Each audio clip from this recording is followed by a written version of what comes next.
É nosso dia, companheiro.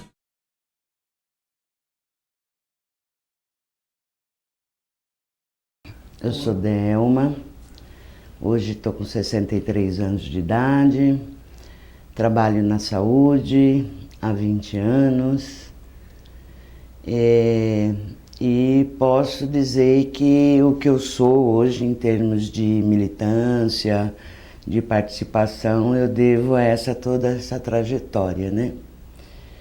Eu comecei participando de grupo de jovens, com 13 anos de idade. Na época, a teologia da libertação era muito forte nas comunidades eclesiais de base.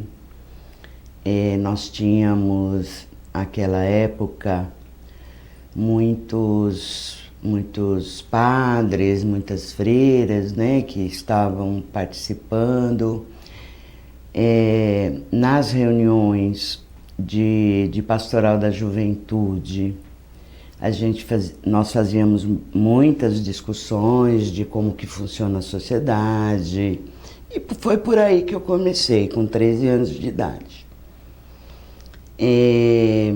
Eu participava do grupo de jovens do Lar Nacional e depois de uns anos, né, depois de um tempo, fui como coordenadora da Pastoral da Juventude em São Mateus, depois da regional, porque a igreja se organizava, não sei se hoje ainda se organiza dessa forma, mas antigamente eram as comunidades, os setores, né, que era São Mateus e a regional. Aí fui para Belém também, e todo esse tempo discutindo, não só discutindo, né, em termos intelectuais de conhecimento, mas muita vivência, né, muita vivência coletiva, muita partilha, Eu acho que nós vivíamos de fato o que a gente propunha, né, para a sociedade. E uma coisa que sempre andou muito colado na minha militância foi a cultura, né? Com uns 17 anos, nós formamos um grupo de teatro, onde estávamos, a maioria dos jovens lá, mas assim, o pessoal que ainda permanece, contatos até hoje, era eu, Arlete, Celso, o João Abeá que estava, Valdiclei. Eram pessoas que participavam do bairro, da igreja, do grupo de jovens, da fábrica, e resolvemos fazer um grupo de cultura chamado Ensaio. Foi bem bacana. A primeira peça que a gente fez foi uma peça do Chico Buarque, Roda Viva, e onde a gente passou em quase todas as igrejas aqui de São Paulo. Chegou uma hora que nós fomos para Campinas, porque Renato Simões participava lá de Campinas, convidou a gente. E era muito interessante, porque a gente começou também a conversar e a ler Boal e não sei o quê. E as peças a gente fazia discussão com o público, interagia com o público. Foi um momento bem bacana. Depois da Pastoral da Juventude, nosso grupo foi migrando quase que naturalmente para a Pastoral Operária, né? Isso nos anos 79, 78. Aí nós conhecemos Valdemar Rossi, já conhecia, mas não tinha tanta ligação. Com a Pastoral Operária a gente ficou mais próximo. Nós ficamos mais próximos. E acho que ir para a fábrica foi um pulo, né? Assim, na Pastoral Operária, eu acho que um erro que nós cometemos, e hoje eu avalio assim, nós decidimos, enquanto grupo, parar de estudar, né? Para ir para a fábrica para fazer militância. Eu Hoje já são os erros, né, que a gente comete, depois a gente avalia. Mas fomos para a fábrica. E foi nesse momento que a gente entrou na oposição, 79, mais ou menos. E eu fui para Nacaione, junto com a Arlete, onde a gente fazia o trabalho de base. E nós éramos, assim, os jovens, o pessoal achava que a gente era meio rebelde, mas a gente fazia a coisa direitinho, né? Trabalho de base, a discussão com os companheiros, a gente conseguia fazer uma conversa e uma movimentação, né, bem bacana. Tanto é que em algumas assembleias da oposição, nós levávamos 5, 6 ônibus, né, de operários e de metalúrgicos para as assembleias. E a gente começou a ser referência na Leste, né, por esse nosso trabalho dentro das fábricas e na igreja. A gente não parou, né? Então a gente era referência dentro da igreja também. Então começamos a reunir com o pessoal na igreja do Aricanduva, em São Mateus, em Tatuapé. Eu estou resumindo muito a história, porque é muita coisa, né? Depois disso, veio para nós, né? Eu acho que a proposta de associação de trabalhadores já era antiga e tal, mas para nós veio naquele momento de oposição e nós formamos a Associação de Trabalhadores do Tatuapé, bastante espelhado, né, com a Associação dos Trabalhadores da Moca, porque naquela época Vito Gianotti era um ser, né, muito próximo dos jovens, muito, e ele tinha uma didática, né, às vezes bruta e às vezes sensível, mas é um bruto, não é pejorativo o que eu estou dizendo, que fazia com que a gente acordasse, pensasse, discutisse, corresse atrás das coisas. E o Vito era da Associação da Moca, né? E conversando conosco e tal, a gente formou a Associação do Tatuapé. Na Associação do Tatuapé, foi assim uma efervescência muito grande, porque a gente tinha curso, nós dávamos aula, nós mesmos, né? Dávamos aula na associação à noite e era muito movimentado, né? A associação. Eu acho que eu pulei aí a questão do Tabor, né? O Tabor, ele era um centro lá ligado aí. Eu não vou saber explicar direitinho como que era o Tabor, mas o Tabor era um centro ligado à igreja, que em determinado momento um grupo da oposição formou um curso lá, um curso muito intensivo de torneiro mecânico, inspetor de qualidade. Eu fiz o de inspetor de qualidade. Acho que. E ferramentinha, não lembro se tinha. Isso.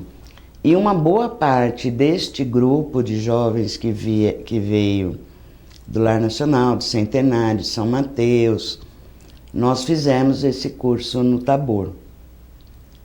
E era um curso não só técnico, né, de conhecimento técnico para ir para dentro da fábrica e ter um pouco mais de qualificação e trabalhar na fábrica, mas também um curso de formação política. Era o dia todo, né, esse curso, e durou aí um período razoável. Foi interessantíssimo o curso. Acho que todos nós que fizemos o curso saímos desse curso bem mais preparados, não só para a militância dentro da fábrica, mas para trabalhar com uma profissão e tudo mais, foi muito, muito interessante, foi muito bom. E a gente usou uma parte desse conhecimento adquirido no Tabor para poder também fazer os cursos na associação, é óbvio. Né? Então nós dávamos aula ali de matemática, de português, tínhamos lá alguns cursos na associação. Eu não lembro o ano que a associação do Tatuapé fechou. Eu sou muito ruim de datas, mas enfim.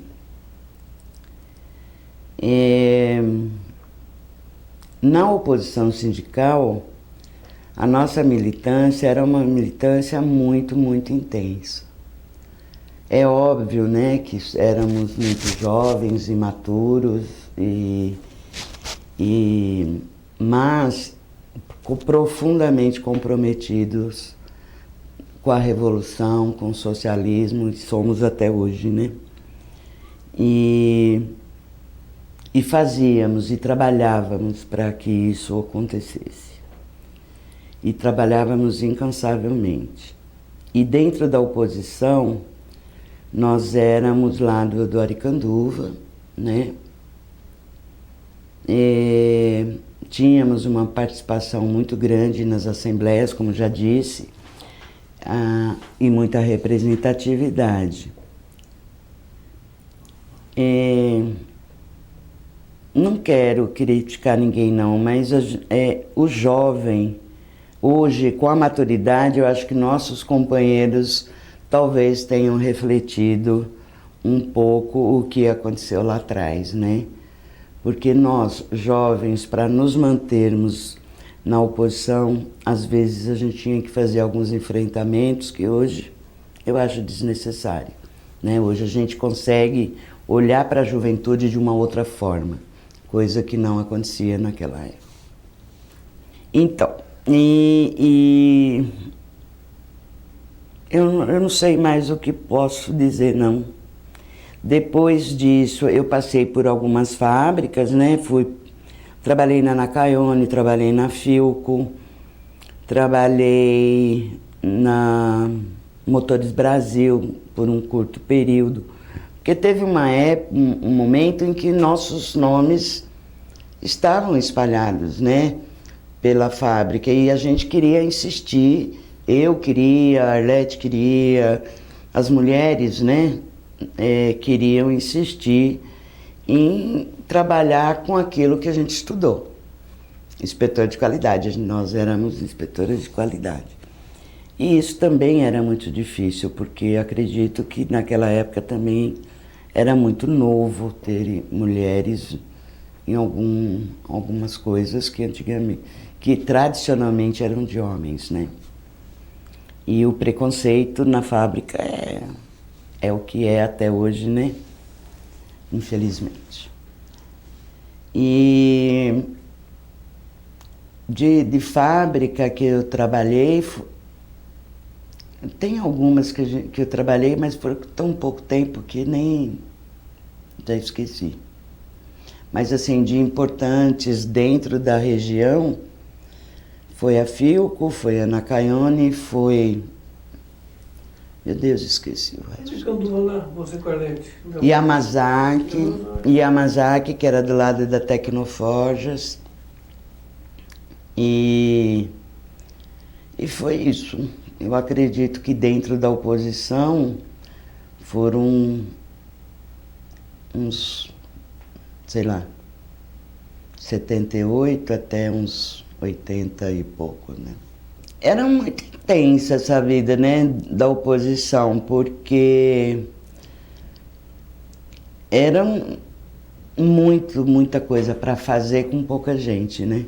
Então tínhamos quase todas as noites a gente saía para pichar. Tem histórias pitorescas, né, folclores, que já virou folclore, minhas e da Arlete, de estar pichando e a gente perdeu segurança e a polícia vinha, a gente ter que ir para a praça, fingir que era um casal de namorado. ter um motel ali, ficar perto do motel, porque a polícia estava rondando. Agora, o bom era que no dia seguinte, todas as paredes livres da região estavam pichadas, né? E bem pichadas. E temos as assembleias, né, que a gente se organizava para ir para as assembleias.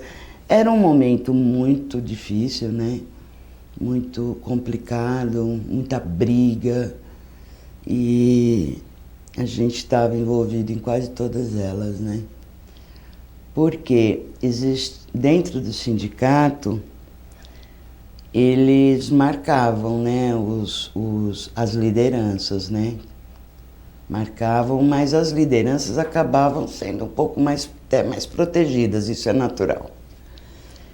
E as lideranças as novas lideranças, né, como a gente lá da Leste, a gente, em todas as assembleias, eles vinham para cima da gente, né? As mulheres do sindicato gostavam de vir para cima, né? A Ana Biaki foi pega no banheiro, uma assembleia, por umas mulheres do sindicato.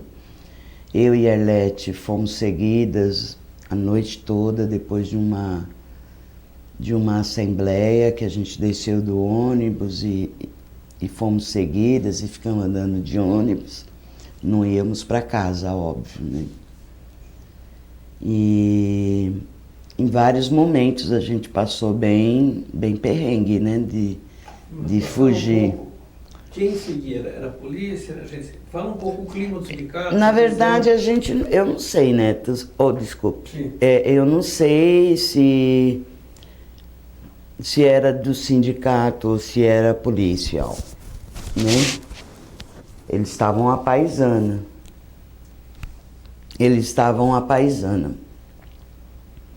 Mas teve uma noite que nós saímos da assembleia, voltamos de ônibus para o Aricanduva, que era nosso ponto de encontro, todo mundo desceu, era um ônibus fretado, né? Aí todo mundo desceu e em determinados momentos percebemos que estávamos sendo seguidos. Tínhamos 2 companheiros junto com a gente se separou. Eu e a Arlete fomos para um lado, as outras 2 pessoas foram para outro lado, e a gente começou a andar de ônibus até que sentimos um pouco mais de segurança, mas da onde era... Depois a gente reconheceu a pessoa que estava nos seguindo nessa noite num ato na Sé, né? A gente reconheceu, era um cara já mais maduro, cabelo branco e tal. Mas nós éramos, né? Na Leste a gente tinha esse cuidado uns com os outros, porque a gente sabia que estava sendo, no mínimo, fichado, né? Olhado. Eu lembro muito da Assembleia do Cine Rocks, né?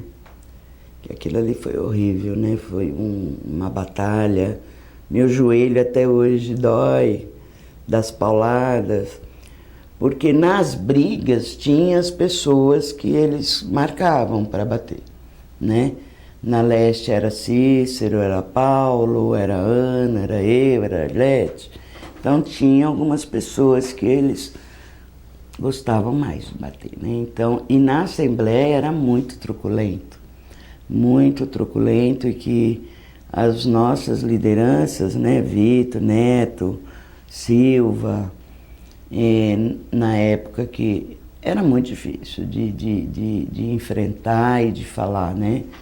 Na maioria das vezes conseguia falar na base da imposição, né? Porque não se dava espaço, democracia não existia em absoluto, né? Você chegava, você era revistado, você saía, você era seguido, você apanhava, né? A coisa era muito truculenta no sindicato e não existia diálogo, né? Teve uma eleição, que eu não me lembro o ano, que foi na Rua do Carmo, que estava eu e uma outra pessoa no escritório lá da oposição, trabalhando para a eleição, e de repente vem a notícia de que o pau estava comendo na rua. E fomos para lá, né? Mas é uma coisa absurda, né, de você assistir aquilo e participar daquilo, porque era muito violento, né? Muito, muito, muito, muito violento. Você que a Batalha do Carmo, tinha pedra, pau? Era pau, pedra, Batalha do Carmo, né? Que ficou conhecida como Batalha do Carmo.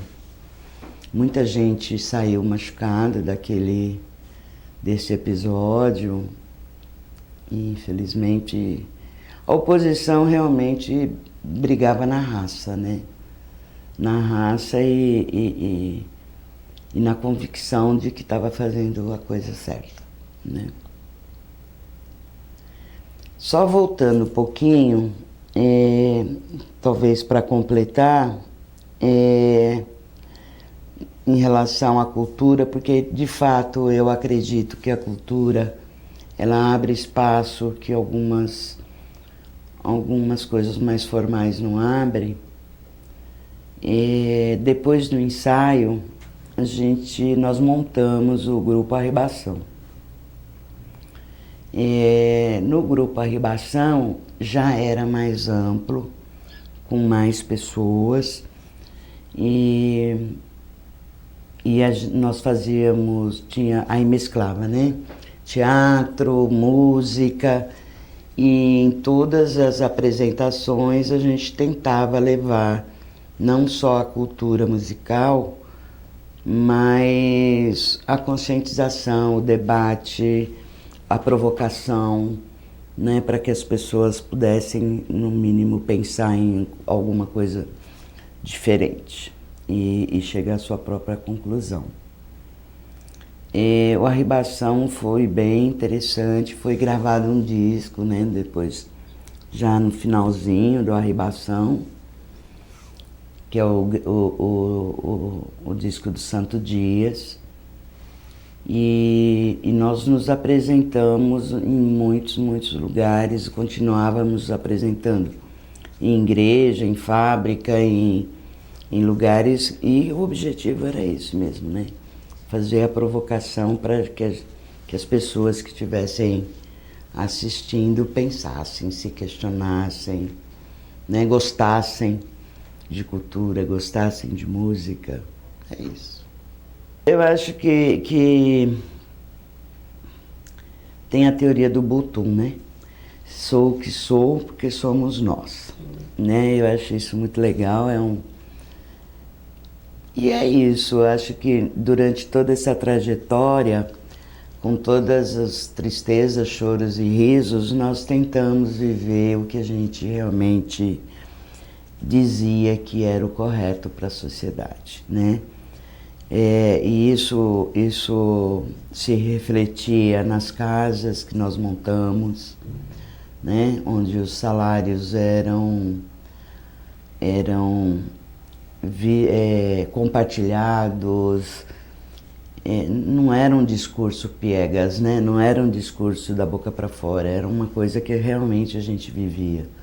A gente compartilhava salário, compartilhava a vida, compartilhava as emoções, os afetos, enfim, E isso foi fazendo com que cada um de nós incorporasse valores diferentes, né?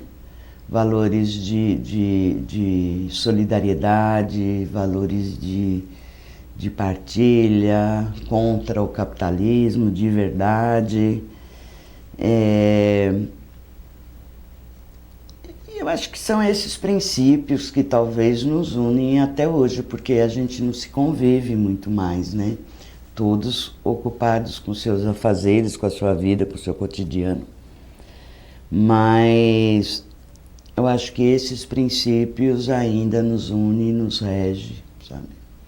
Acho que vem do todo, né? Porque tanto a Pastoral da Juventude como a Pastoral Operária, na discussão da teologia da libertação, a gente discutia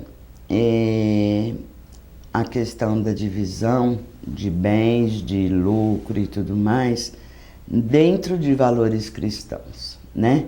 Dentro de valores que o ser humano está acima de tudo, né? Dentro do movimento sindical, e aí não é só oposição, dentro do movimento sindical isso é mais duro e é natural que seja, né? É um mundo mais... Primeiro que é um mundo mais masculino, isso com certeza. Segundo que é um mundo de um enfrentamento muito mais duro, né? Então esses princípios, esses valores, eu acho que é a soma, que eu acho que me rege, né? Não posso falar por outras pessoas, mas é a soma dessa vivência, né? Dessa vivência de pastoral da juventude, de pastoral operária, de oposição sindical, né? Eu acho que é a soma do todo. Não dá para dizer que é mais pastoral da juventude e nem mais oposição, é a soma. Não vamos esquecer que éramos jovens, né? A gente tinha energia sobrando. Então, levantávamos às 3 da manhã, fazer porta de fábrica, fazíamos porta de fábrica, íamos trabalhar, trabalhávamos o dia todo, à noite, todas as noites, tinha reunião até umas 10, 11 horas, e depois era música. Tinha energia, né? Todo mundo jovem, hoje em dia a gente não aguenta muito mais esse ritmo. Mas a gente andava com violão, a gente andava com pandeiro, em qualquer lugar a gente estava cantando, né? Nós realmente éramos muito alegres, né? E não... Era jovem, juventude é isso. Entendi. E além de que a gente participava de grupo de cultura, de teatro, né? Então a gente tinha também que estar ensaiando o tempo todo, né? Para poder fazer. Nessa época eu estava com uns 13 anos, 13, 14 anos, quando eu fui para a Pastoral da Juventude. E esse movimento popular por água, por luz, por asfalto, por pavimentação, por... como é que fala? Saneamento básico e tudo mais, era de um pessoal um pouco mais maduro, né? Célia Rossi, eu acho que era muito forte, mas a minha história realmente foi mais pastoral da juventude, pastoral operária e movimento sindical. Não, existia uma diferença, né? Eu acho que o pessoal que era mais de São Paulo, ou já tinha vindo para São Paulo já há mais tempo, estava ali no ensino médio, terminando o ensino médio, e o natural seria prestar vestibular, fazer uma faculdade e tudo. E foi decidido fazer curso profissionalizante. Alguns até foram para o Senai, e não fazer faculdade com o objetivo, claro, de ir para a fábrica.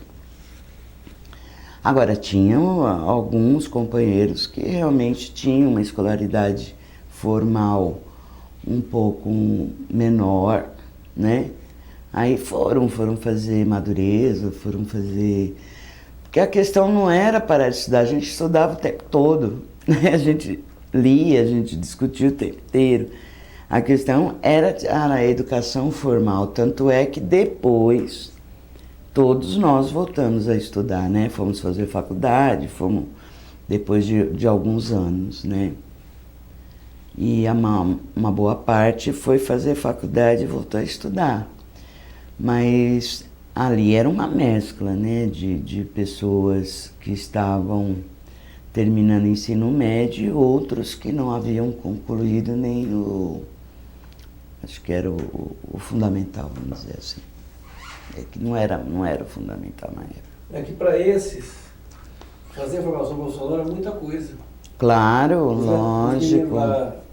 Os Metralha, o Cícero, a Edic, Vieram Claro. sem escolaridade. Não, porque o curso de formação, ele não era um curso do Tabor, eu estou dizendo.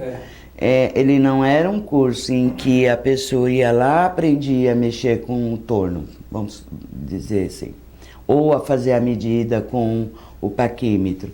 Lá tinha matemática, tinha português, tinha política, tinha história, era discussão na hora do almoço, era o tempo inteiro, né? Foi uma overdose de conhecimento ali, né? E a rapaziada era inteligente, né? Bem legal. E os professores também. Foi uma qualidade extraordinária, né? Porque ali juntou, como diz o mineiro, juntou a fome com a vontade de comer, né?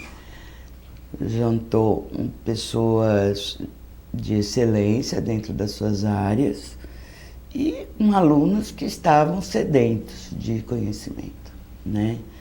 Então era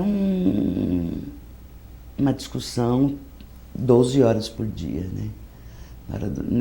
Não parava na hora do almoço, ia. E era o tempo inteiro, e acho que nem teve muita desistência, né? Teve alguma desistência? Não. Eu acho que foi muito... Não sei nem se tem documentado isso, mas deveria ter.